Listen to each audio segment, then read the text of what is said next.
Good morning everyone, welcome back to book app 24। मैं हूँ श्वेता आपके साथ। 8 बज चुके हैं और अब टाइम हो चुका है कि हम क्या करें, अपनी एडिटोरियल को कंसिडर करें, एनालाइज करें, उसकी पढ़ाई करें और देखें कि किस तरह से हमारे एडिटोरियल में जो वर्ड्स हैं वो फ्रेम हुए हैं, क्या है जो नया है हमारे आर्टिकल में, आज हमें सीखना है, क्या लैंग्वेज है। और एज़ यूजुअल मैं हमेशा बोलती हूँ आपको कि हमारा जो एडिटोरियल होता है वो क्या करता है, दिमाग में एक पॉइंट ऑफ व्यू इंड्यूस करने के लिए हेल्प करता है।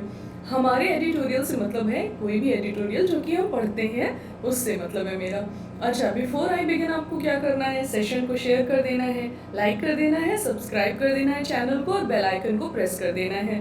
आपको डिस्क्रिप्शन बॉक्स में लिंक मिल जाएगा वो कैप 24 एप्लीकेशन का भी और हमारे टेलीग्राम चैनल का भी, उसको जाकर एक्सेस कर लीजिए, टेलीग्राम चैनल को ज्वाइन कर लीजिए।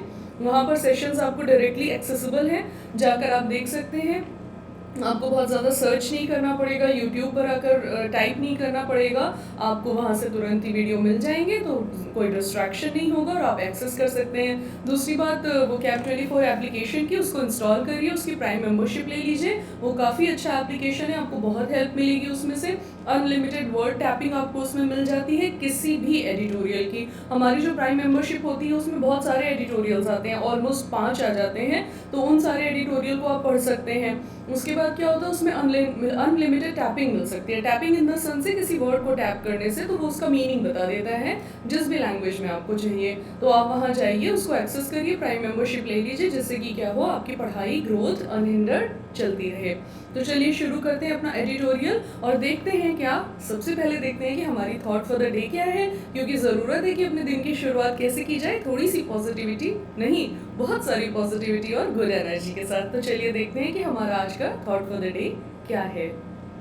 हमारा थॉट है, have faith, relax and give it your best. क्या रखिए, फेथ रखिए, विश्वास रखिए, शांत रहिए और अपना बेस्ट देते रहिए, किसी भी चीज़ के लिए बेस्ट देते रहिए। अगर आप एग्ज़ाम के लिए प्रिपेयर कर रहे हैं तो अपने बेस्ट के लिए तैयार रहिए। तैयार कैसे होंगे, तैयारी करने से होंगे, प्रिपरेशन करिए, वीडियोस देखिए, सेशंस अटेंड करिए और क्या करिए, जो आपके बाकी के सब्जेक्ट्स हैं उनको भी प्रैक्टिस करिए। इससे क्या होगा, इन्हांस होगी आपकी स्पीड, एग्ज़ाम अच्छा हो जाएगा और बस और क्या चाहिए, सब कुछ फिर मिल ही जाता है।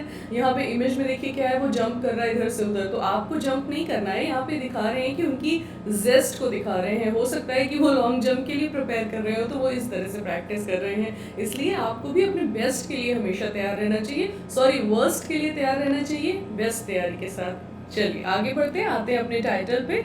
किसके टाइटल पे, एडिटोरियल के टाइटल पे। टाइटल कह रहा है, on the quad define the idea, chart a path. On the quad की बात कर रहा है। क्वाड क्या होता है ये हम आगे देखेंगे, अभी मैं आपको नहीं बता रही हूँ। वैसे क्वाड क्या होता है, अगर ऐसे लिटरल टर्म में देखें तो क्वाड हमेशा जो है आपका नंबर 4 को शो करता है। तो या तो वो आपका स्क्वायर हो सकता है या रेक्टेंगल हो सकता है, किसी भी शेप में जहाँ पे 4 चीज़ें हों वो हो सकता है, या फिर नंबर 4 को एग्जैक्टली जैसे कि मैंने आपको बताया था कि केमिस्ट्री में जो हमारे वर्ड्स होते हैं क्या होते हैं, मोनो, बाई, ट्राई, क्वाड आता है उसमें, तो 4 को दिखाते हैं ना, जहाँ की 4 कार्बन होते हैं तो हम क्वाड उसको फ्रेम करते हैं उसका नॉमेनक्लेचर में, तो वैसा ही है, क्वाड का मतलब होता है 4 से। अब क्या 4 है वो आगे हम देखेंगे। फिर कह रहा है, डिफाइन द आइडिया। एक आइडिया यानी कि एक कोई विचार या एक कोई सोच या एक कोई नया कुछ करने का जो थॉट है उसको क्या करें, डिफाइन करें। चार्ट अ पाथ, चार्ट यहाँ पे एज अ वर्ब काम कर रहा है। चार्ट का मतलब, चार्ट जैसे हम कोई चार्ट है मान लीजिए आपका, तो उसमें आप प्रिपेयर करते हैं कोई चीज़, तो यहाँ पे प्रिपरेशन से लिया गया है, यानी प्रिपेयर अ पाथ। पाथ क्या, एक कोई रास्ता बना लीजिए। अच्छा, इमेज देखिए, इमेज में शिप बनी हुई है, तो आपको उससे अंदाज़ा लग सकता है ना कि हो सकता है शिप के बारे में कोई बात कर रहा हो। लेकिन मैं अभी भी आपको बता दूं कि एग्ज़ाम में इमेजेस नहीं आती हैं, वहाँ आप हिंट नहीं ले सकते हैं इमेज का। यहाँ थोड़ा सा अपीलिंग बनाने के लिए, और सिंस हमारे एडिटोरियल में जहाँ से हम एक्सट्रैक्ट करते हैं वहाँ पर इमेज होती है, तो मैं यहाँ पर डाल देती हूँ, अदरवाइज एग्ज़ाम में नहीं आएगी, इसलिए इमेज को बहुत ज़्यादा ध्यान देने की ज़रूरत नहीं है। लेकिन हाँ, ये हो सकता है जैसे अभी आप प्रिपरेशन कर रहे हैं, पढ़ाई कर रहे हैं, तो आप इमेज को देखा करिए कि हो सकता है कि आर्टिकल इस बारे में हो, एडिटोरियल इस बारे में हो, तो इमेज देखने से आपको ये पता चल सकता है कि ये आर्टिकल आपको पढ़ना है या नहीं पढ़ना है। जैसे अगर कोई पॉलिटिकल इमेज बनी है तो उसको मत पढ़ा करिए, पॉलिटिकल आर्टिकल्स बहुत ज़रूरी नहीं होते हैं स्टूडेंट्स के लिए। विदाउट मच डिले शुरू करते हैं अपना एडिटोरियल। क्या लिखा हुआ है, it is reported, just a minute, give me a minute. हाँ, लिखा हुआ है, it is reported that the second ministerial meeting of 4 countries under the Quad will be held in Japan. Sadly, the person who conceived this idea, Shinzo Abe, has stepped down as the Prime Minister of Japan.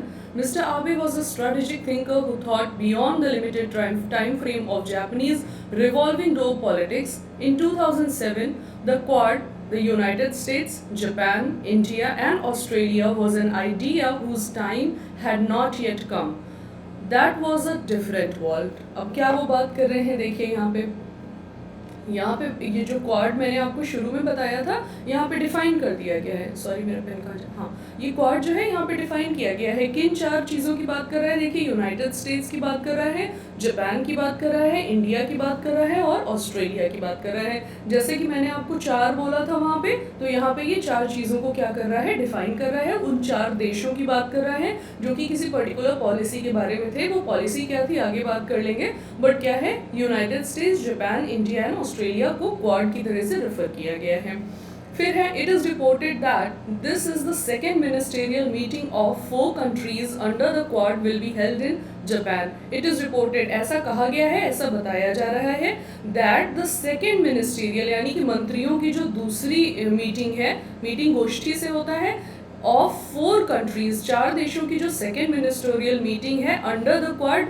Quad की बात मैंने आपको नीचे बता दी। Quad के लिए जो meetings होती हैं उनमें दूसरी मीटिंग क्या है, will be held in Japan. वो क्या होगी, जापान में आयोजित की जाएगी। विल बी हेल्ड इन यानी कि होगी वहाँ पे, आयोजित की जाएगी कहाँ पर, जापान में। फ्यूचर टेंस में आपका सेंटेंस लिखा हुआ है, विल के बाद बी लगा दिया है, क्या, क्यों, क्योंकि वर्ब को दिखाने के लिए कि होगा, है, या बी आपका क्या होता है, वर्ब होता है, तो होगा दिखाने के लिए या फिर है दिखाने के लिए ये वर्ड आपका यूज कर लिया जाता है अगर कोई पर्टिकुलर वर्ब नहीं लिखी होती है तब। अब will be held in Japan, अब हेल्ड को कन्वर्ट करने के लिए यहाँ पे क्या किया है, देखिए, होल्ड होता है आपका, होल्ड का ये थर्ड फॉर्म है, और थर्ड फॉर्म किसके बाद आ रहा है, बी के बाद आ रहा है। विल के बाद तो हम थर्ड फॉर्म यूज नहीं करते, फर्स्ट फॉर्म यूज करते हैं, लेकिन यहाँ पे हमें क्या है, जरूरत है थर्ड फॉर्म की, तो हमने क्या किया, बी को लगाया और उसके बाद थर्ड फॉर्म को यूज कर लिया।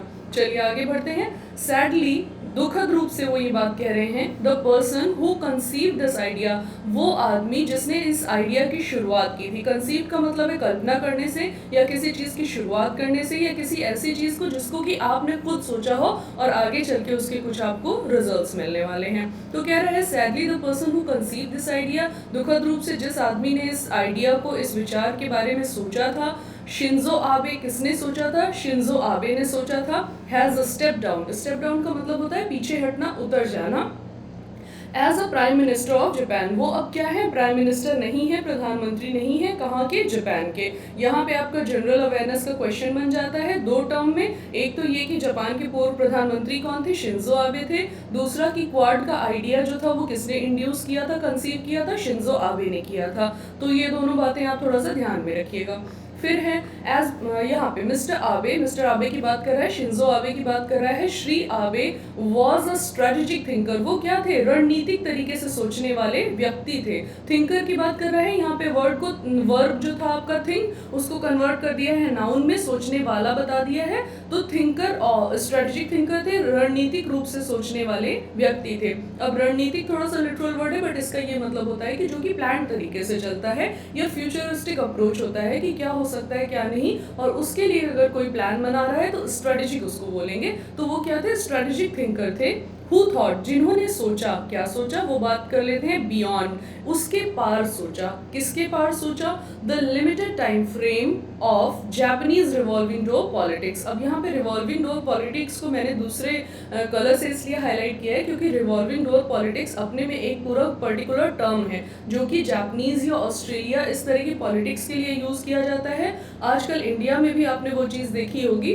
उसका क्या मतलब होता है, जो भी आपके मिनिस्टर्स होते हैं, जो भी आपके अथॉरिटेरियंस होते हैं, आप उनको शफल करते रहते हैं डिपार्टमेंट्स में, यानी कि आज कोई इस डिपार्टमेंट में है, कल कोई इस डिपार्टमेंट में है। जैसे कि हम लोगों के टर्म में अगर देखें, जब से बीजेपी की नई गवर्नमेंट आई है तो उसमें ये चीज़ आपको कहीं ना कहीं दिख जाएगी। जैसे हमारी जो वो है निर्मला सीतारमण जी, वो क्या थी, पहले रक्षा मंत्री थी, अब क्या हो गई हैं, वो फाइनेंस मिनिस्टर हो गई हैं। तो इस तरह के जो रोल होते हैं वो मिनिस्टर्स के या अथॉरिटेरियंस के बदलते रहते हैं। तो उस तरह की पॉलिटिक्स को हम कहते हैं रिवॉल्विंग डोर पॉलिटिक्स। ये पॉलिटिक्स बहुत ज़्यादा आपको जापान और ऑस्ट्रेलिया में देखने को मिल जाएगी, और इसको अगर आप बहुत ज़्यादा जानना चाहते हैं तो you can go on internet and search and read about it. तो क्या बोल रहे हैं कि उन्होंने इसके पार सोचा, thought beyond the limited time frame, यानी कि जिस तरह से जापान की जो पॉलिटिक्स होती थी वो चलती थी कि एक लिमिटेड समय में वो रिवॉल्विंग डोर पॉलिटिक्स को अप्लाई करते थे, लेकिन उन्होंने क्या सोचा, इसके पार सोचा। जापानीज लोग क्या होते हैं, वो अपनी चीज़ों को लेकर चल रहे हैं, ऐसा यहाँ पे कह रहा है,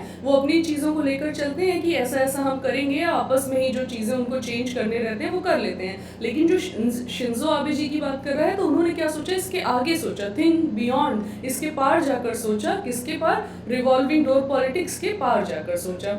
फिर कह रहा है इन 2007 में द क्वाड में बता चुकी हूँ कि क्या है ये चारों, वॉज एन आइडिया। ये क्वाड यानी कि उन्होंने बोला था कि वो क्वाड नाम का एक जो है पॉलिसी शुरू करेंगे, या समिट कह सकते हैं, जैसे कि हमारे यहाँ जैसे G20 होता है, G7 होता है, तो उसी तरह उन्होंने क्वाड के बारे में सोचा। वॉज एन आइडिया, ये उनका एक विचार था।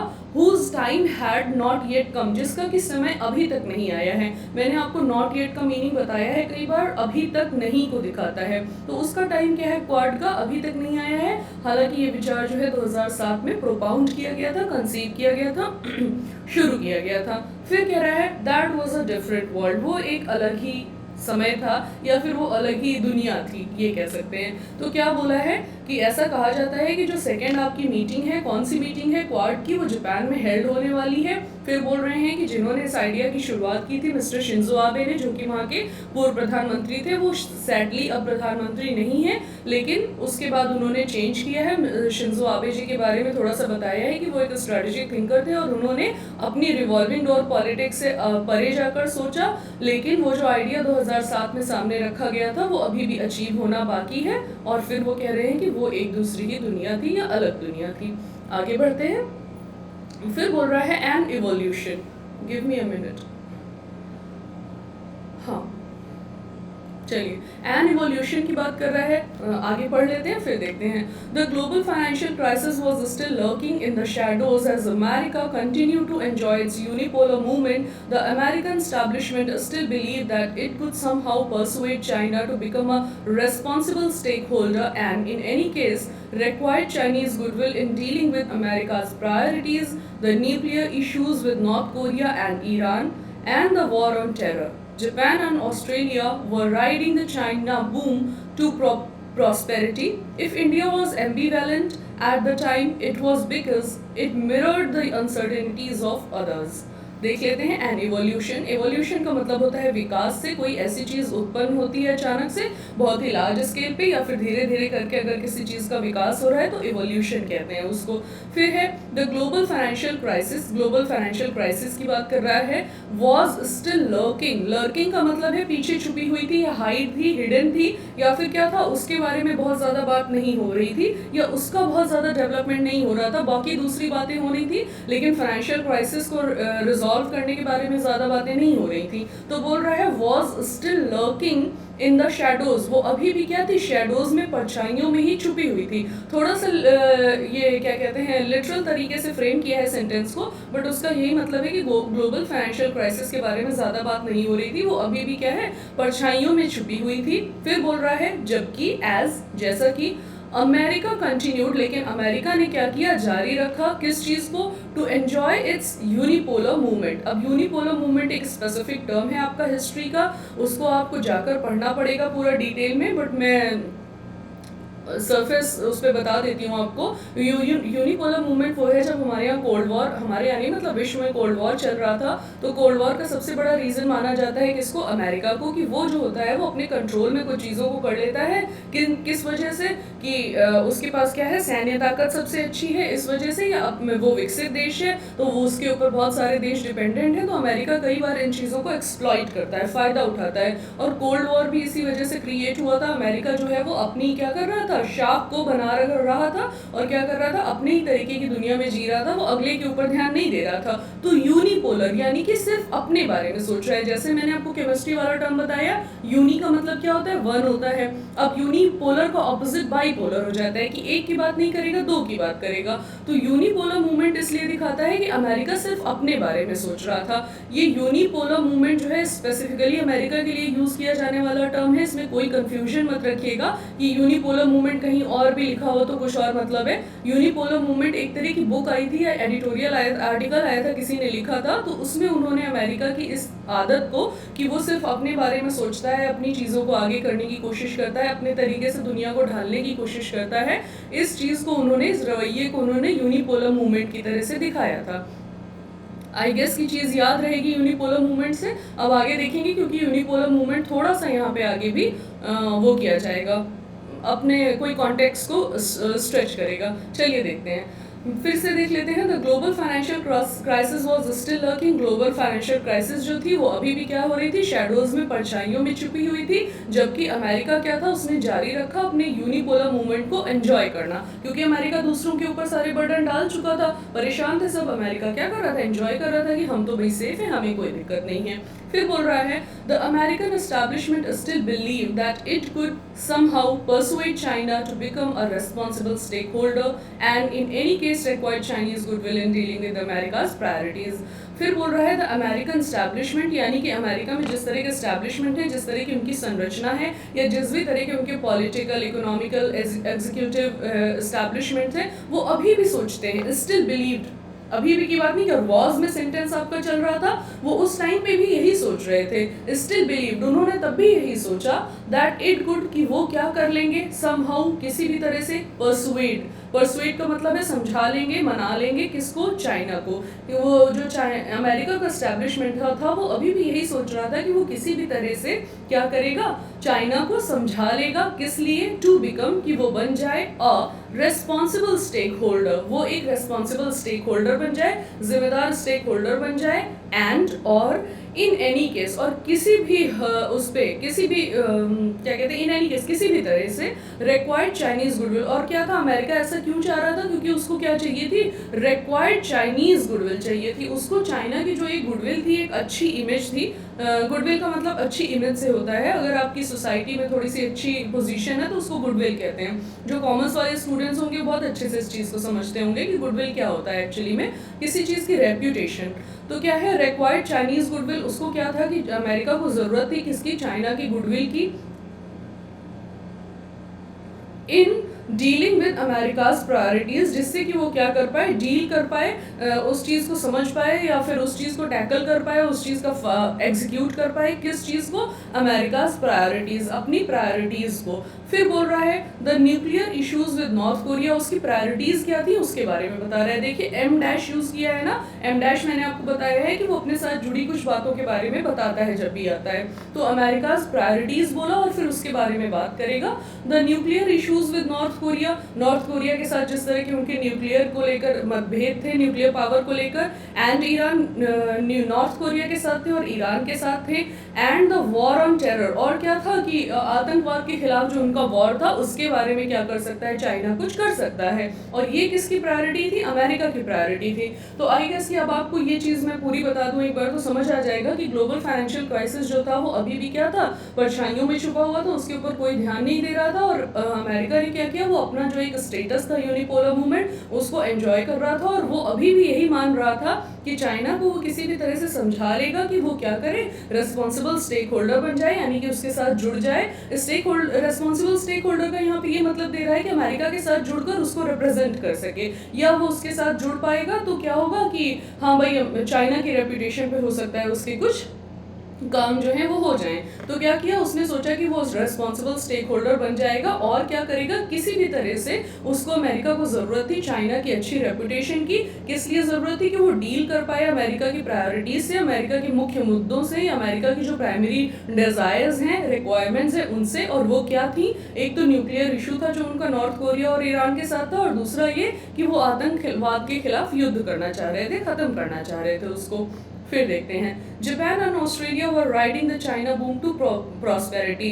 जापान और ऑस्ट्रेलिया जो थे वो क्या कर रहे थे, राइडिंग चाइना, वो चाइना को क्या कर रहे थे, बूम टू प्रॉस्पेरिटी की तरफ। प्रॉस्पेरिटी का मतलब है समृद्धि से, और बूम का मतलब है कोई चीज़ अचानक से बहुत ज़्यादा हाईलाइट हो जाए या बहुत लार्ज स्केल पर होने लगे तो बूम कहेंगे उसको। तो जो जापान और ऑस्ट्रेलिया थे वर राइडिंग द चाइना, वो क्या कर रहे थे, चाइना के सहारे उसकी प्रॉस्पेरिटी को एंजॉय कर रहे थे और उसकी प्रॉस्पेरिटी को बढ़ाने में भी अपना हिस्सा दे रहे थे। फिर है, इफ इंडिया वॉज एम्बीवैलेंट, अगर इंडिया उस समय क्या था, एम्बीवैलेंट था, यानी कि उसका रिएक्शन जो था कभी यस कभी नो था, yes and know like reaction था, तो क्या था वो एम्बीवैलेंट था, यानी कि उसका मिला जुला कोई एक्सप्रेशन था, बहुत क्लियर नहीं था इंडिया अपने किसी भी पॉइंट को लेकर। तो क्या कह रहा है, इफ इंडिया वॉज एम्बीवैलेंट, अगर इंडिया जो था वो अनक्लियर था, एम्बीवैलेंट था एट द टाइम, उस समय, इट वॉज बिकॉज, ये इस वजह से था, this mirrored the uncertainty of others, उसने क्या किया, मिरर किया, सामने रखा या फिर प्रेजेंट किया या फिर वो दिखा रहा था किस चीज़ को, असुरक्षा की भावना, किसकी, बाकियों की। यानी कि अमेरिका चाइना की तो बात आप छोड़ दीजिए, ऑस्ट्रेलिया और जापान जो था उसकी बात आप छोड़ दीजिए, क्योंकि वो तो खुद ही चाइना की तरफ थे, उसकी प्रॉस्पेरिटी की वजह से वो एंजॉय कर रहे थे और अपना भी हिस्सा डाल रहे थे उसमें। लेकिन भारत की अगर बात कर लें तो वो क्या था, वो एम्बीवैलेंट था, वो समझ नहीं पा रहा था कि उसको क्या करना चाहिए। और ऐसा इसलिए था क्योंकि बहुत सारे जो और देश थे हमारे, वो इसको लेकर कंफ्यूज थे थोड़ा सा कि ये जो अमेरिका का टारगेट है ये होना चाहिए या नहीं, और थोड़ा सा क्वाड के लिए भी कि क्वाड जो है वो अच्छी चीज़ है या नहीं। इसलिए अमेरिका जो था तो वो थोड़ा, इंडिया जो था वो थोड़ा सा अनक्लियर था, एम्बीवैलेंट था, यानी कि संदेहात्मक उसकी पोजीशन थी कि वो क्या कह रहा है क्या नहीं, वो उसके बारे में स्पष्ट नहीं था, क्योंकि बाकी जो देश थे वो इनसिक्योर हो रहे थे और इसी को इंडिया जो है वो दर्शा रहा था। आगे बढ़ते हैं, कह रहा है चाइना श्रिल रिएक्शन। अच्छा जस्ट मिनट, यहाँ पे मैंने वर्ड्स कवर कर रखे हैं तो मैं छिप जाती हूँ थोड़ी देर के लिए, और आप क्या करिए, वर्ड्स अपने देख लीजिए। लिखा है, China's shrill reaction to the idea of four like-minded countries establishing a plurilateral platform was prima facie intriguing. The idea was barely on the table. There was no clearly enunciated concept or proposed structures, much less joint understandings. The Chinese, however, labeled it as an Asia version of North Atlantic Treaty Organization. It became evident years later that the real reasons for China's hyper-reaction was out of concern that such a grouping would out China's plans of naval expansion by focusing on the Indo-Pacific maritime spaces. देखते हैं क्या बोल रहा है। कह रहा है China shrill reaction, China ने जो है ना जब क्वाड की बात हुई थी तो श्रिल रिएक्शन दिया था। श्रिल का मतलब है बहुत ही शार्प रिएक्शन दिया था, या अगर उसने वो नहीं चाहता था इसके बारे में तो इसने उसकी प्रतिक्रिया दे दी थी। किसने दे दी थी, चाइना ने दे दी थी। तो चाइना का जो श्रिल रिएक्शन था टू द आइडिया, कौन सा आइडिया, क्वाड का idea of four like minded, और क्वाड में वो सारे देश थे जो कि लाइक माइंडेड थे। लाइक माइंडेड का मतलब है जो एक तरह से सोचते थे। जैसे जापान होता है वो भी किसी के ऊपर अटैक करने के बारे में नहीं सोचता है। क्यों नहीं सोचता है, क्योंकि वो अपने आप को सिर्फ विकसित करने के बारे में सोचता है। यही चीज़ भारत के साथ है, यही चीज़ अमेरिका के साथ है, लेकिन कथित रूप से, अलिजिटली आई कैन से, मेरा अपना ये सोचना है, क्योंकि अमेरिका जो है वो अपनी पावर की वजह से, अपनी स्ट्रेंथ की वजह से क्या करता है कि बहुत ज़्यादा एक दबाव बनाता है लोगों के ऊपर कि अगर आप ऐसा नहीं करेंगे तो फिर हम देख लेंगे। तो कहीं ना कहीं वो इस जगह इंडिया की मेंटालिटी से डिफर करता है, बट फिर भी अमेरिका ज़बरदस्ती किसी के ऊपर अटैक नहीं करता है जब तक कि उसको ना छेड़ा जाए। तो ये लाइक माइंडेडनेस को दिखाता है। तो क्या बोल रहा है कि China shrill reaction to the idea of four like minded countries, China का जो श्रिल रिएक्शन था, तीक्ष्ण जो उसका रिएक्शन था, तीखा रिएक्शन था, किसके बारे में, इस आइडिया के बारे में। और क्या है इस आइडिया में, of four like minded countries establishing, कि चार एक जैसे सोचने वाले जो देश थे वो एस्टैब्लिश कर लेंगे। क्या एस्टैब्लिश करेंगे, अ प्लूरीलैटरल प्लेटफॉर्म। प्लूरीलैटरल प्लेटफॉर्म का मतलब होता है कोई ऐसे, जैसे प्लूरल आपका वर्ड होता है तो वहीं से ये वर्ड आपका टर्म क्राफ्ट किया गया है। तो ये दिखा रहा है कि तीन से ज़्यादा अगर किसी चीज़ की बात कर रहा है, लेकिन मैनी को नहीं। प्लूरीलैटरल और मल्टीलैटरल में काफ़ी डिफरेंस है। अगर आपका 3, 4, 5, 6, 7 तक की बात कर रहा है तब तक तो ठीक है, यानी कि 3 से कुछ ज़्यादा की बात कर रहा है तो आप प्लूरीलैटरल वर्ड को यूज़ कर लेंगे। लेकिन अगर उससे बहुत ज़्यादा की बात करता है तो फिर आप मल्टीलैटरल में चले जाते हैं। लेकिन यहाँ पे प्लूरीलैटरल की बात कर रहा है क्योंकि 4 देश थे, तो क्या था कि उसने सोचा, चाइना ने ये तीक्ष्ण रिएक्शन इसलिए दिया क्योंकि उसने सोचा कि 4 एक जैसे सोचने वाले देश जो हैं वो इस्टेब्लिश कर लेंगे, स्थापित कर लेंगे एक प्लूरीलैटरल प्लेटफॉर्म, यानी कि एक ऐसा रिलेशन इस्टेब्लिश कर लेंगे, वॉज प्राइमा फेसी। अब वॉज की बात यहाँ पे उसके रिएक्शन से कह रहा है। वो क्या करेगा, वो प्राइमा फेसी था। प्राइमा फेसी मतलब साफ तरीके से हमें दिख रहा था। क्या दिख रहा था? चाइना का रिएक्शन दिख रहा था। तो China's reaction to the idea of 4 like-minded countries establishing a plurilateral platform was prima facie। जो चाइना का रिएक्शन था किस बारे में? इस आइडिया के, इस विचार के बारे में कि वो 4 एक जैसे जो सोचने वाले देश हैं वो इस्टेब्लिश कर लेंगे एक प्लूरीलैटरल प्लेटफॉर्म। वो क्या था? प्राइमा फेसी था, साफ तरीके से देखा जा सकता था।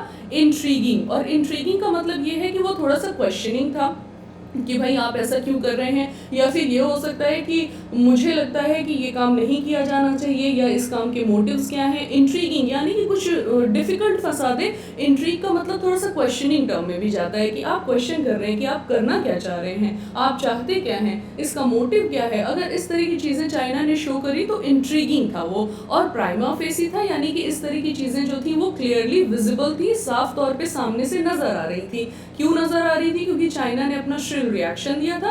किस बारे में दिया था? ये जो 4 देश मिलकर अपना एक प्लूरीलैटरल प्लेटफॉर्म बना रहे थे उसके ऊपर। फिर कह रहा है the idea was बेयरली on the table. जो आइडिया था, ये जो विचार था, ये शायद ही, बेयरली का मतलब है शायद ही, या फिर जैसे ही सामने रखा गया, या फिर शुरुआत में ही अगर दिखाता है, यानी कि बस कोई चीज़ शुरू हुई है या शुरू होने ही वाली है या बिल्कुल बिगिनिंग है तो बेयरली हम दिखा सकते हैं। तो बोल रहा है the idea was बेयरली on the table. जो आइडिया था वो जैसे ही टेबल पे आया, सामने रखा गया, there was no clearly enunciated concept of proposed structure. वहाँ पे क्या थे? किसी भी तरह के क्लियरली इनंसिएटेड नहीं थे। इनंसिएटेड का मतलब होता है साफ तरीके से किसी बात को कहना। तो क्या था? क्लियरली कोई बात नहीं कही गई। किस बारे में? कोई ऐसे कॉन्सेप्ट्स नहीं थे, कोई ऐसे तरीके नहीं थे, मेथड्स नहीं थे, बात नहीं थी। और प्रपोज स्ट्रक्चर, ना ही किसी भी तरह का प्रपोज यानी कि प्रस्तावित स्ट्रक्चर था। स्ट्रक्चर का मतलब है नीतियों से यहाँ पे, क्योंकि क्वाड की पॉलिसी की बात करेगा ना तो स्ट्रक्चर वो है, किसी पर्टिकुलर बिल्डिंग की तरह से संरचना को मत समझ लीजिएगा। स्ट्रक्चर है यानी कि किस तरह से आप काम करेंगे। तो इस तरह का कोई प्रपोज स्ट्रक्चर नहीं था, इसलिए भी उसने थोड़ा सा क्या किया होगा, रिएक्शन दिया होगा। फिर कह रहा है इनंसिएटेड कॉन्सेप्ट ऑफ प्रपोज करने मच लेस जॉइंट अंडरस्टैंडिंग। और क्या था कि जॉइंट अंडरस्टैंडिंग इसमें क्या थी? बहुत ही कम थी, यानी कि हर किसी को इसकी समझ हो ये भी बहुत कम था। फिर बोल रहा है the Chinese however labelled it as an Asian version of North Atlantic Treaty Organization. China ने हालांकि इसको बोला, लेबल्ड किया, यानी कि इसको ऐसा कहा, किसको? इट को किसको? क्वाड को। तो चाइना ने इसके बारे में ऐसा कहा कि ये क्या है? As an Asian version. इसके बारे में बोला कि ये एशिया का एशियन वर्जन है, यानी किसी चीज़ का एशियाई रूपांतरण है। और किस चीज़ का? Of North Atlantic Treaty Organization. अब नॉर्थ अटलांटिक ट्रीटी ऑर्गेनाइजेशन आप थोड़ा सा जाकर पढ़िएगा डिटेल में कि ये क्या है, स्पेसिफिक चीज़ है, इसके बारे में कुछ समझौते हुए थे तो उसको दिखा रहा है। तो चाइना ने बोला कि ये जो क्वाड की आप पॉलिसी ला रहे हैं ये एक बिल्कुल इस तरह से है कि जैसा नॉर्थ अटलांटिक ट्रीटी ऑर्गेनाइजेशन था उसी चीज़ को आप एशिया में आके अप्लाई कर रहे हैं। फिर बोल रहे हैं it became evident years later. ये जाकर साफ हुआ, एविडेंट हुआ, साफ तरीके से नजर आया, सबूत के तौर पे सामने आया, ईयर्स लेटर, सालों बाद सामने आया, दैट की the real reason for China's hyper reaction, कि चाइना के इस हाइपर रिएक्शन पे बहुत ही एक्सट्रीम जिस तरह से प्रतिक्रिया चाइना ने उस टाइम दी थी उसके पीछे जो वास्तविक कारण था, real reason was out of concern, वो इस वजह से था that such a grouping would, इस तरह के जो ग्रुप्स बन रहे हैं वो करेंगे क्या? आउट कर देंगे, बाहर निकाल देंगे, बेदखल कर देंगे। किस चीज़ को? चाइनाज प्लान्स, चाइना की नीतियों को। कौन सी नीतियाँ? For naval expansion. यानी कि ये सालों बाद जाकर क्लियर हुआ कि चाइना का जो ये रिएक्शन था ये इस वजह से था क्योंकि वो ये सोच रहा था अगर इस तरह के कोई ग्रुप बनेंगे तो वो क्या करेंगे, चाइना के जो नेवल एक्सपेंशन के प्लान्स हैं उनको बाहर कर देगा, उनको बंद कर देगा, रद्द कर देगा।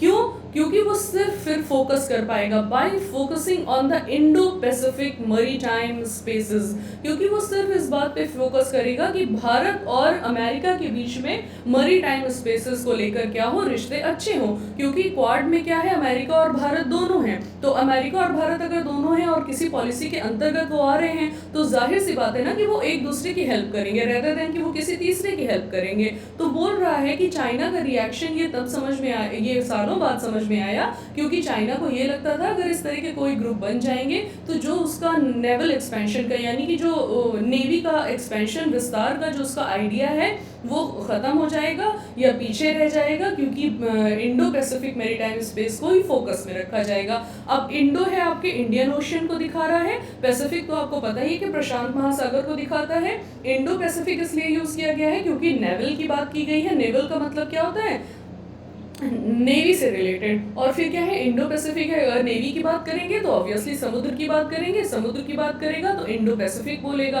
रेदर देन कि इंडो अमेरिकन बोलेगा। अगर यही इंडो अमेरिकन पानी के सेंस में बोलेंगे तो इंडो पैसिफिक कर देंगे, क्योंकि दोनों के समुद्र क्या है, इंडियन ओशियन और पैसिफिक ओशियन है।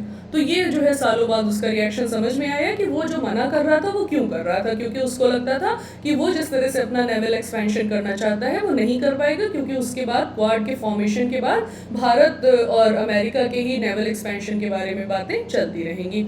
आगे बोल रहा है, China was hoping that its naval buildup might slip under the radar because of America's were distracted by continental challenges including Russia, Afghanistan and Iran, and would not look seaward. China was hoping, China इस बात की आशा कर रहा था या China को लग रहा था that its naval buildup की, उसका जो नाविकीय ये बिल्डअप है, संरचना है, might slip under, वो शायद पीछे रह जाएगी, खो जाएगी, दब जाएगी। कहाँ? रडार में। अब रडार क्या होता है, देखिए नेवल की बात कर रहा था तो इसलिए रडार ले आया। रडार आपका नाव का मेजरमेंट सिस्टम होता है ना, जिससे हम क्या एंगल, डिस्टेंस, ये सारी चीज़ें मेजर करते हैं, तो रेडार में छुप जाएगा। अब रेडार थोड़ा सा यहाँ पे न्यूमोनिक्स की तरह से यूज़ कर लिया है वर्ड, जैसे कि हम कह रहे हैं अरे सूरज की रोशनी में तो मेरी ये बात छिपी जाएगी। तो क्या हो गया, एक तरह से रेडार यहाँ पे दिखा रहा है कि उसके रेडार में उनकी अपनी बात तो छिपी जाएगी। क्यों छिप जाएगी? बिकॉज क्योंकि ना जो अमेरिकन थे वो डिस्ट्रैक्टेड, वो बुरी तरह से क्या थे, उनका ध्यान हट चुका था इस बात से, या थोड़ा सा परेशान भी थे या विचलित थे कि ये भाई बहुत डिस्टर्बिंग चीज़ है। और किस चीज़ से वो विचलित थे? By continental challenges. कॉन्टिनेंटल हमेशा एशिया को दिखाता है, मैं आपको पहले भी बता चुकी हूँ, अगर एशिया को बात करता है तो कॉन्टिनेंटल को दिखा देता है। तो क्या था, वो डिस्ट्रैक्टेड था कॉन्टिनेंटल चैलेंजेस से, चुनौतियों से, जिसमें कि इंक्लूड था, शामिल था क्या, रशिया के द्वारा दी गई चुनौतियाँ, अफगानिस्तान द्वारा दी गई चुनौतियाँ और ईरान द्वारा।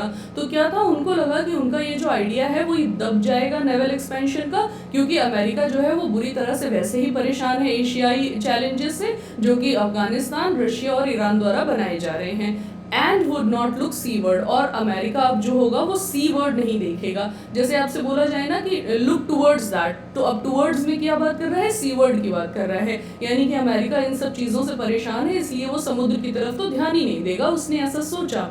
फिर कह रहा है, once the idea of quad 1.0 had died down, एक बार जब क्वाड का मतलब सबसे पहले दिया जाने वाला आइडिया, जैसे आपके एंड्रॉयड के वर्जन्स आते रहते हैं ना, उसके क्या होता है, वो प्रोसेसर ही तो कहते हैं उसको, कि ये जेली बीन 4.2 क्या होता है, धीरे धीरे करके होने वाली जो चीज़ें होती हैं उनको दिखाता है। जैसे लॉकडाउन में चल रहा है ना, लॉकडाउन 5.1, 2.1, इस तरह से। तो पहली बार जब ये डिस्कस किया गया, क्वाड हैड डाइड डाउन, वो क्या हो गया, ख़त्म हो गया, मर गया वो आइडिया, या वो विचार जो है वो शांत हो गया, खो गया।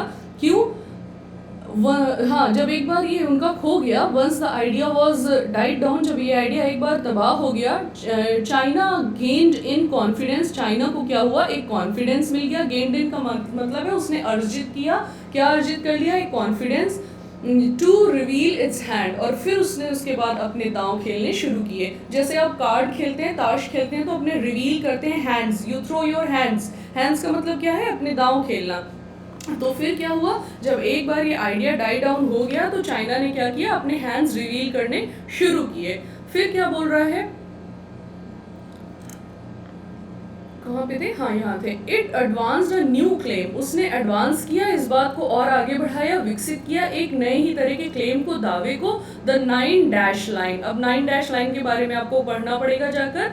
इन द साउथ चाइना सी, और कहाँ पर इसके बारे में उसने विकास किया या फिर इस बात का विकास किया, चाइना सी में, साउथ चाइना सी में। इट अंडरलुक, उसने क्या किया, अंडरटुक, उसने क्या किया, शुरू किया, the rapid kind of worship building activity, उसने शुरू की एक रैपिड तरीके से, बहुत ही जोरदार तरीके से शुरू की क्या, वॉरशिप, यानी कि युद्ध जैसी होने वाली बिल्डिंग एक्टिविटीज, युद्ध स्तर पर की जाने वाली बिल्डिंग एक्टिविटीज को शुरू किया, reminiscent of Wilhelmine Germany before 1914।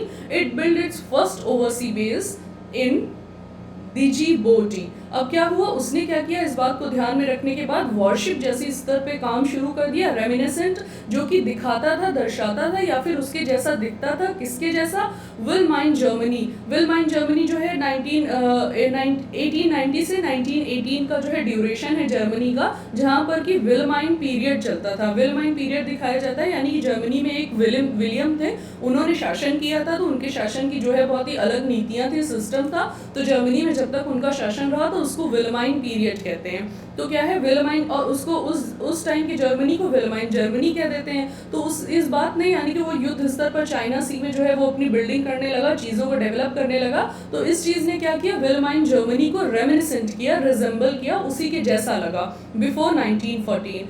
It build its first oversea base in Djibouti. अब मुझे लगता है कि इसका प्रोनाउंसिएशन कुछ और होगा। उसने क्या किया, अपना फर्स्ट ओवरसी यानी कि समुद्र के पार जाकर डिजीबोटी एक बेस बनाया। फिर है अब प्लूरीलेटरल मैकेनिज्म की बात कर रहा है, जो कि मैंने आपको प्लूरीलेटरल बताया था। मैकेनिज्म क्या है, आपका एक सिस्टम की बात कर रहा है। The Chinese are skilled at obfuscation, जो चाइना के लोग हैं वो क्या है, स्किल्ड है, ट्रेंड है इस चीज़ में, वो है उस्ताद है ऑब्फस्केशन में, बातों को छिपाने में, अस्पष्ट रखने में। दे विल, वो क्या करेंगे, परहैप्स, शायद, एंडेवर, शुरुआत करेंगे या कोशिश करेंगे, टू कन्फ्लेट, किस चीज़ की कोशिश करेंगे कि वो कन्फ्लेट कर सकें, एक चीज़ में मर्ज कर सकें। द क्वाड, किसको मर्ज कर सके, क्वाड को, with the Indo Pacific vision, कि वो इसको मर्ज करके देखेंगे इंडो पैसिफिक विजन के तौर पर, और वो अपनी बातों को छिपाते हैं, इस चीज़ की वो कोशिश करेंगे कि वो कन्फ्लेट कर सके क्वाड को इंडो पैसिफिक विजन से, यानी कि वो इसको एक साथ मिलाकर देखें क्वाड को, किसके साथ, इंडो पैसिफिक दृष्टिकोण के साथ। And link both to so called China containment theory, और इस चीज़ को लिंक कर देंगे, जोड़ देंगे किसको, दोनों को, बोथ की क्या, एक तो ये बात, क्वाड को, कहाँ गया क्वाड, हाँ क्वाड को, और दूसरे को क्या, इंडो पैसिफिक विजन को क्या करेंगे, लिंक कर देंगे दोनों को, किसके साथ, सो कॉल्ड चाइना कंटेनमेंट थ्योरी के साथ। कंटेनमेंट का मतलब नियंत्रण से होता है, लेकिन चाइना कंटेनमेंट थ्योरी अपने में एक इंडिविजुअल तरीके से आने वाला टर्म है, जिसका मतलब क्या होता है कि कोई एक पॉलिटिकल टर्म है जो कि वो क्या करता है, यूएस की फॉरेन पॉलिसी को दिखाने के लिए यूज़ करता है चाइना, और मतलब चाइना नहीं यूज़ करता है, लेकिन चाइना यूएस की पॉलिसीज़ को जिस तरह से देखता है, तो उसके इस नज़रिए को हम चाइना कंटेनमेंट थ्योरी कहते हैं। ये विश्व स्तर पर जाना जाने वाला टर्म है। इसको चाइना कंटेनमेंट थ्योरी मानते हैं कि चाइना अमेरिका को किस नज़रिए से देखता है इन टर्म्स ऑफ उसकी फॉरेन पॉलिसी। किसकी फॉरेन पॉलिसी, अमेरिका की, और पास से लेकर प्रेजेंट तक अमेरिका किस तरह से सबकी इकोनॉमीज़ को साइड इफेक्ट करता रहा है, इसके बारे में चाइना का जो नज़रिया है, तो वो चाइना कंटेनमेंट थ्योरी कहलाता है। फिर कह रहा है, the Quad nations need to better explain that the Indo-Pacific vision is an overarching framework that is being discussed in a transparent manner. Quad Nations को, यानी कि जो 4 देश हैं हमारे, उनको ज़रूरत है, नीड टू बेटर एक्सप्लेन, कि वो साफ तरीके से, अच्छा होगा कि वो एक्सप्लेन कर दें, साफ तरीके से सामने रख दें, दैट द क्या, कि इंडो पैसिफिक जो विजन है इज़ एन ओवर आर्चिंग, वो क्या है, ओवर आर्चिंग हो रहा है, यानी कि हर तरफ फैला हुआ है, या उसके बारे में थोड़ा सा ज़्यादा बात हो रही है। ओवर आर्चिंग फ्रेमवर्क है, फ्रेमवर्क यानी कि आपका किसी पर्टिकुलर तरीके से चलने वाला कोई काम, दैट इज़ बीइंग डिस्कस, जो कि क्या किया जा रहा है, डिस्कस किया जा रहा है, उसके बारे में विचार किया जा रहा है, इन अ ट्रांसपेरेंट मैनर, एक साफ तरीके से, यानी कि जो हमारा इंडो पैसिफिक विजन है उसको हम साफ तरीके से डिस्कस करते हैं। ये चीज़ ज़रूरत है कि क्या, क्वाड नेशंस बता दें सभी को, अच्छा होगा, बेटर कि वो एक्सप्लेन कर दें इस बात को कि भाई चाइना और इंडो पैसिफिक जो विजन है वो इस तरह से चलता है और वो ट्रांसपेरेंट मैनर में काम करता है, इसमें कोई छुपाने वाली बात नहीं है। क्वाड को आप इसके साथ जोड़कर नहीं देखिए।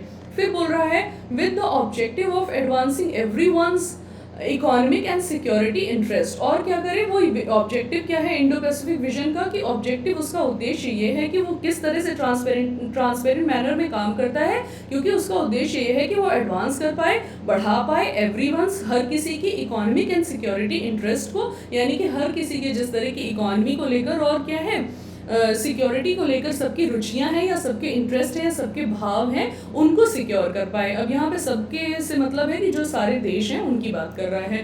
फिर कह रहा है the quad on the other hand, जबकि क्वाड जो है वो दूसरी तरफ क्या करेगा, इज अ प्लूरीलेटरल मैकेनिज्म, ये एक प्लूरीलेटरल मैकेनिज्म है बिटवीन कंट्रीज, देशों के बीच में, that share interest on specific matters, जो कि क्या करते हैं किसी पर्टिकुलर मैटर पे क्या करते हैं, इंटरेस्ट, अपने रुचियों को, अपने दावों को, अपने विचारों को, अपने भावों को शेयर करते हैं। शेयर करने का मतलब है कि एक पेज पे हैं।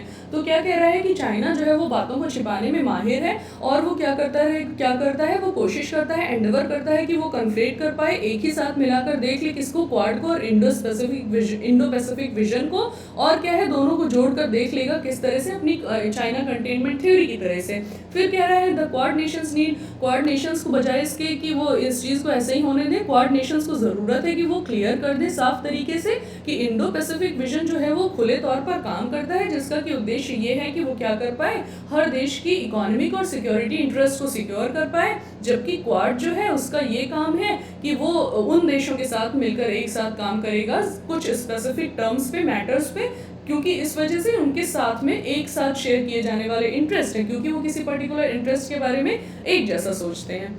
फिर है there are other such mechanism, वहाँ पे और भी कुछ मैकेनिज्म है, जैसे क्वाड की बात है, इंडो पैसिफिक की बात है, कि और भी सारी इस तरह की मैकेनिज्म है, सिस्टम है इन द रीजन। कहाँ पर है, क्षेत्र में। कौन से क्षेत्र में, ये जो कॉन्टिनेंटल क्षेत्र है इसकी बात कर रहा है। इन 2016 में चाइना इटसेल्फ एस्टैब्लिश्ड अ क्वाड्रिलेटरल कोऑपरेशन, चाइना ने खुद स्थापित किया क्वाड्रिलेटरल कोऑपरेशन, किसके साथ, एंड कोऑर्डिनेशन। कोऑपरेशन का मतलब है सहयोग से एक साथ चलने से, कोऑर्डिनेशन का मतलब है कि हाँ हम एक साथ चलेंगे। कोऑपरेशन मतलब सहयोग कर कर चलेंगे, और कोऑर्डिनेशन मीन्स एक साथ चलेंगे। और मैकेनिज्म की बात कर रहे हैं, यानी इस तरह का एक साथ सहयोग करके चलने वाला मैकेनिज्म, एक सिस्टम डेवलप किया, किसके साथ, विद अफगानिस्तान के साथ, पाकिस्तान के साथ, तजाकिस्तान के साथ, एंड मोर रिसेंटली, और हाल ही में क्या किया है, अर्लियर दिस ईयर, इसी साल में शुरुआत में, अनदर विद पाकिस्तान। अब क्वाड्रिलेटरल में यहाँ पे क्या आ रहा है, देखिए अफगानिस्तान आ रहा है आपका, फिर आ रहा है आपका पाकिस्तान, फिर आ रहा है आपका तजाकिस्तान, और फिर हाल ही में किया गया जो चौथा उनका डील है वो पाकिस्तान के साथ फिर है। तो क्वाड्रिलेटरल में है तो ये तीन ही देश, लेकिन क्या है, सॉरी यहाँ पे चाइना भी तो आ जाएगा ना, और यहाँ पे पाकिस्तान को जो है वो एक बार और रिपीट कर दिया है हाल ही में। तो क्या है, क्षेत्र में यानी कि इधर कॉन्टिनेंटल रीजन में कुछ और भी तरह की मैकेनिज्म है जो वो चल रही हैं, और वो किसके बीच में है, इन चारों देशों के बीच में है। Another one with Pakistan, Afghanistan, हाँ, अरे हाँ यहाँ पे अभी क्या किया है, earlier this year another one, एक और उन्होंने किसके साथ की है, पाकिस्तान के साथ, अफगानिस्तान के साथ, नेपाल के साथ, यानी कि एक और डील के बारे में बात कर रहा है, जिसमें कि कौन कौन है, अफगानिस्तान है, पाकिस्तान है, चाइना है, और कौन है, नेपाल है। तो ये क्या कर रहे हैं, यहाँ भी तो एक तरह की मैकेनिज्म चल रही है जिसके बारे में भी बता रहे हैं, तो उसको कोई हक नहीं बनता है चाइना को कि क्या करे, दूसरे के ऊपर उंगली उठाए। फिर कह रहा है the quad is no exception, और इसीलिए क्या है, क्वाड कोई अपवाद नहीं है, ये चीज़ें ऑलरेडी एग्जिस्ट कर रही हैं, तो क्वाड को अलग तरीके से क्यों देखा जा रहा है, तो ये कोई अपवाद नहीं है, इसको होने देना चाहिए, ऐसा हमारा एडिटोरियल कह रहा है। यहाँ पे हमारा एडिटोरियल ख़त्म हो जाता है। मैं एक बार आपके सामने आ जाती हूँ और आपसे कह देती हूँ फिर से कि सेशन को लाइक कर दीजिए, वीडियो को शेयर कर दीजिए, और क्या करिए, बेल आइकन को प्रेस कर दीजिए, जिससे आपको नोटिफिकेशंस मिलते रहें। इसी के साथ साथ मैं आपको फिर से एक बार बता देती हूँ कि 10 बजे हमारा सेशन आएगा। कौन सा सेशन आएगा, हमारा वोकैबुलरी का सेशन आएगा, उसको ज़रूर से अटेंड करिएगा। आपको बहुत ज़्यादा चीज़ों को याद रखने की ज़रूरत नहीं पड़ेगी अगर कि आप क्या करेंगे, बेल आइकन को प्रेस कर देंगे। तो अभी सब्सक्राइब करके बेल आइकन को प्रेस कर दीजिए। बेल आइकन ऐसे ही नहीं प्रेस होगा बिना सब्सक्रिप्शन के, तो उसको सब्सक्राइब कर दीजिए। और क्या करिए, जो हमारे उसमें आपको मिल जाएंगे लिंक्स, वहाँ से जाकर वोकैब 24 के एप्लीकेशन को इंस्टॉल कर लीजिए, उसकी प्राइम मेंबरशिप ले लीजिए, आपके लिए काफ़ी बेनिफिशियल होगी। और क्या करिए, हमारा टेलीग्राम का जो चैनल है उसको जाकर देख लीजिए, और वहाँ पे क्या करिए, अपनी पढ़ाई को शुरू करिए। टिल देन बाय बाय, 10 बजे फिर से मिलते हैं वोकैबुलरी वाले सेशन के साथ। सी यू।